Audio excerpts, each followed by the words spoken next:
अक्सर ऐसा होता है कि जब हमसे कोई रूडली या रफली बात करता है या फिर कुछ ऐसे शब्द कह देता है जिससे कि हमारी फीलिंग्स हर्ट हो जाती हैं और उसके रिएक्शन में कभी हमें गुस्सा आ जाता है या कभी हम उदास हो जाते हैं या कभी हम शेम भी फील करना शुरू कर देते हैं।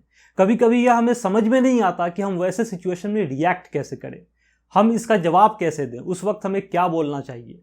अगर आप भी यह सब कुछ जानना चाहते हैं तो इस वीडियो में इसका सोल्यूशन आपको मिल जाएगा, इसलिए आप इस वीडियो को लास्ट तक जरूर देखें। दोस्तों, मेरा नाम है मासूम रजा, मैं एक मोटिवेशनल स्पीकर और लाइफ कोच हूं। अगर आप इस चैनल पर पहली बार आए हैं और आपको पर्सनल डेवलपमेंट एंड सक्सेस जैसे टॉपिक्स में इंटरेस्ट है तो आप इस चैनल को जरूर सब्सक्राइब कर लें, इससे फ्यूचर में भी नए वीडियोस के नोटिफिकेशंस आपको मिलते रहेंगे। अगर कोई दूसरा व्यक्ति जिसके साथ हमारा उतना उठना बैठना नहीं होता, जो कि हमारे उतने करीब नहीं होता, जिसके साथ हमारा उतना लगाव भी नहीं है, मतलब वो हमारे फैमिली में से नहीं है, वो हमारे दोस्तों में से नहीं है, अगर तो वो व्यक्ति हमारे रिलेटिव्स में से नहीं है और वैसे लोग हमें कुछ ऐसा कह देते हैं कि उन्हें नहीं कहना चाहिए, तो उसको अवॉइड करना या उसके साथ डील करना हमारे लिए काफ़ी आसान हो जाता है, क्योंकि हमें उसके साथ इतना इमोशनल अटैचमेंट नहीं होता है। उसने कुछ कहा, हमने उसका जवाब दे दिया, फिर वो अपने रास्ते, हम अपने रास्ते, बात वहीं पर खत्म हो जाती है।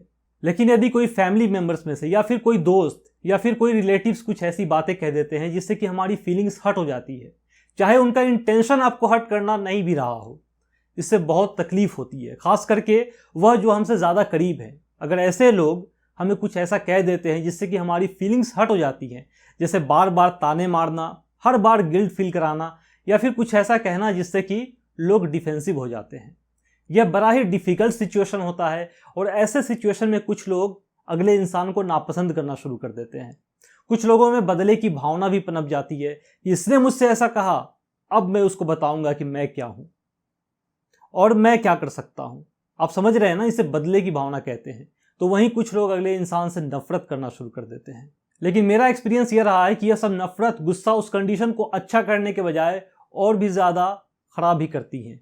तो फिर हमें करना क्या चाहिए? देखिए, अगर ऐसा पहली बार हुआ है कि किसी ने आपको घर में, ऑफिस में या फ्रेंड सर्कल में किसी ने पहली बार कुछ ऐसा कहा है जिससे कि आपका इमोशन हर्ट हुआ है और वह इंसिडेंट हो चुका है, लेकिन उसका गुस्सा आपके अंदर अभी तक है, नफरत अभी तक है, लेकिन वह इंसिडेंट पहले ही हो चुका है, तो मेरी एक राय है कि आप उसके खिलाफ गुस्सा, नफरत या फिर बदले की भावना लेकर ना चलें। यह गुस्सा और नफरत के बैग्स बहुत भारी होते हैं, यह आपका जीवन स्मूथली नहीं चलने देगा। इस बैग को फेंक देना ही ज्यादा अच्छा रहेगा। आप सिंपली उसे माफ कर दें, इसमें सबसे बड़ा फायदा आपका ही होगा, क्योंकि आप उसे माफ करके दरअसल खुद को माफ कर रहे हैं।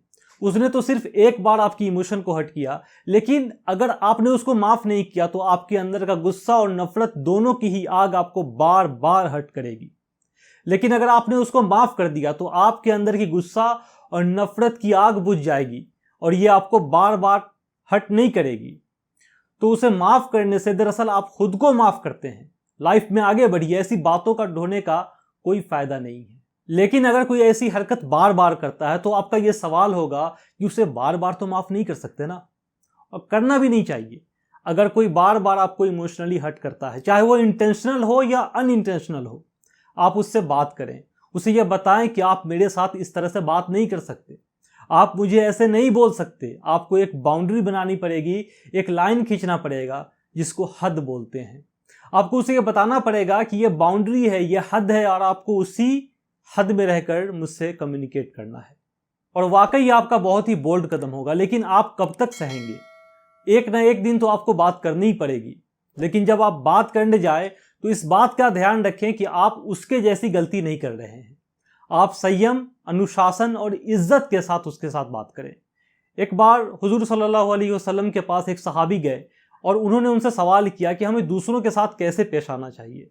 तो हुजूर सल्लल्लाहु अलैहि वसल्लम ने उनका जवाब दिया कि जैसा आप चाहते हो कि दूसरे लोग आपके साथ पेश आएं, वैसे ही आपको दूसरों के साथ पेश आना चाहिए। तो आप उससे इज्जत के साथ ये बातें करें। जब आप उससे बात करेंगे तो दो तरह के रिजल्ट आ सकते हैं, और यह रिजल्ट इस बात पर डिपेंड करता है कि अगले इंसान की नज़र में आपकी कितनी इज्जत है, आपकी कितनी वैल्यू है। अगर तो वह आपकी इज्जत करता है, अगर तो वह आपको वैल्यू देता है, अगर तो वह आपको खोना नहीं चाहता, तो वह आगे से ऐसी हरकत करना बंद कर देगा जिससे कि आप इमोशनली हर्ट भी नहीं होंगे।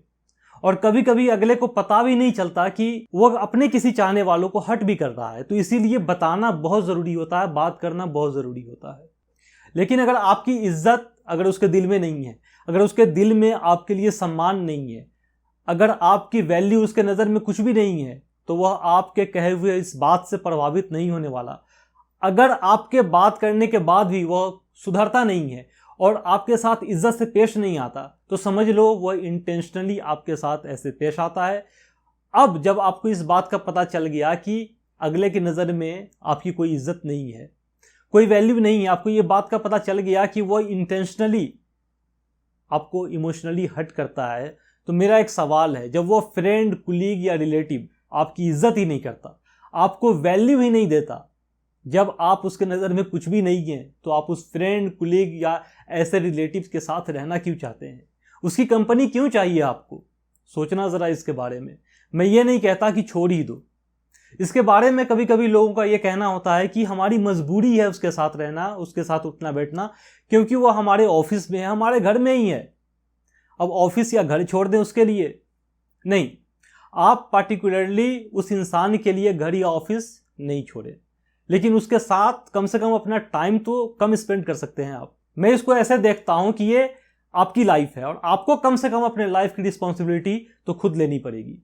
मैं मानता हूं कि आपके अपने कुछ कमिटमेंट्स हैं, लेकिन इसका मतलब यह भी नहीं है कि आप पॉजिटिव लोगों के साथ नहीं रह सकते। अगर आप रियली सक्सेसफुल होना चाहते हैं, then you should know that you are the average of 5 people you live with.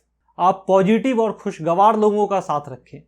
वह आपको कुछ ऐसा नहीं कहेंगे जिससे कि आपका इमोशन हर्ट होगा, जिससे कि आप इमोशनली हर्ट हो जाएंगे। इमोशनली हर्ट होना बहुत कॉमन इशू है आज की डेट में, क्योंकि लोग हैं, लोग कुछ कहते हैं और कहते रहेंगे, और वो कुछ ऐसा भी कह सकते हैं जिससे कि आपका इमोशन हर्ट हो सकता है। मैं इतना कहूँगा कि आप अपने इमोशन पर भी काम करना शुरू कर दें। आपको इमोशनली फूल नहीं बनना है, आपको इमोशनली इंटेलिजेंट बनना है। पिछले एक वीडियो में भी मैं एक बुक को रिकमेंड कर चुका था, और इस वीडियो में भी मैं उस बुक को रिकमेंड कर रहा हूँ, emotional intelligent bye Daniel Goleman. आपको ये किताब ज़रूर पढ़नी चाहिए। इसका लिंक आपको डिस्क्रिप्शन में और पिन्ड कमेंट में मिल जाएगा। और एक बात, मैं अभी फ्री कंसल्टेशन दे रहा हूँ ईमेल के जरिए। अगर आपके कुछ क्वेश्चंस है, अगर आपके कुछ प्रॉब्लम्स है, तो वहाँ स्क्रीन पे आ रहे ईमेल पे आप अपना क्वेश्चंस, आप अपना प्रॉब्लम्स भेज सकते हैं। मुझसे आप पर्सनली कनेक्ट कर सकते हैं। मैं जितना जल्द हो सकेगा आपको उस ईमेल का रिप्लाई सॉल्यूशन के साथ ज़रूर करूंगा, और इसके कोई चार्जेस नहीं हैं, ये बिल्कुल फ्री ऑफ कॉस्ट है। अगर ये वीडियो आपको अच्छी लगी हो तो एक लाइक करके बता दें। इस चैनल को, सक्सेस नाइट को सब्सक्राइब तो ज़रूर कर लें। दोस्तों अभी के लिए इतना ही, फिर मिलते हैं नेक्स्ट वीडियो में। Thank you.